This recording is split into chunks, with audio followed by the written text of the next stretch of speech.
ओम शांति। मकर संक्रांति पर्व का आध्यात्मिक रहस्य।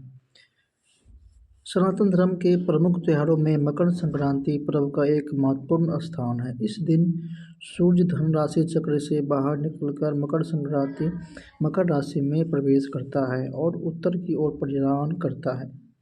इसलिए इसे मकर संक्रांति या उत्तरायण कहा जाता है।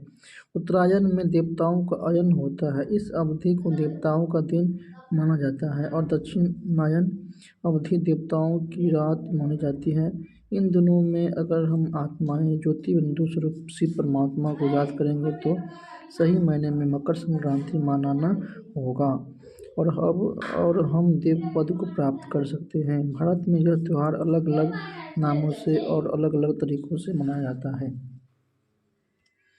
आंध्र प्रदेश, तेलंगाना और कर्नाटक और केरल में संक्रांति, तमिलनाडु में पोंगल और पंजाब हरियाणा में लोहड़ी, असम में भोगाली बिहू, उत्तर प्रदेश में खिचड़ी, गुजरात में उतरन, उत्तराखंड में उत्तरायण के रूप में मनाया जाता है। मकर संक्रांति के दिन तिल और गुड़ के लड्डू खाने की विशेष महिमा है।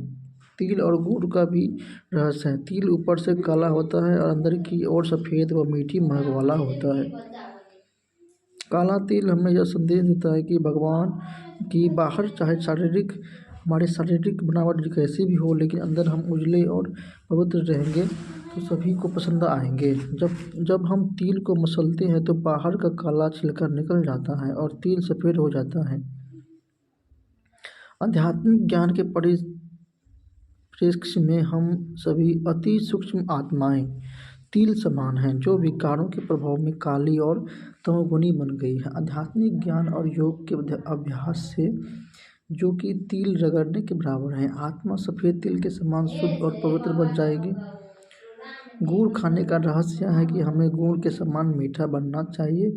इसके अलावा तिल बहुत ही छोटा होता है, जो हमें भी अहंकार से मुक्त होकर तिल समान छोटे बनकर रहना चाहिए। तब जाकर हम महान बन पाएंगे। जब हम सोचते हैं कि मैं बड़ा हूँ, कुछ विशेष हूँ, तब से हम गिरने लगते हैं। अहंकार का नशा एक बड़ा भ्रम है।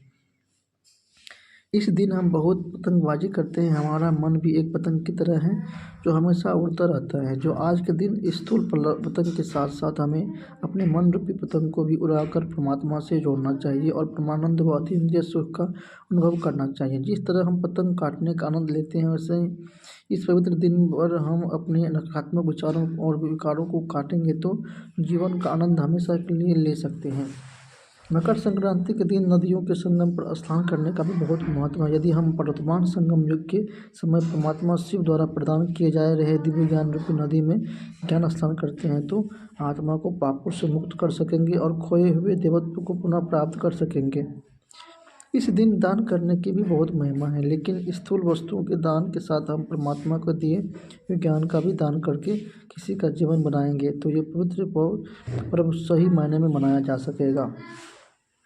ओम शांति।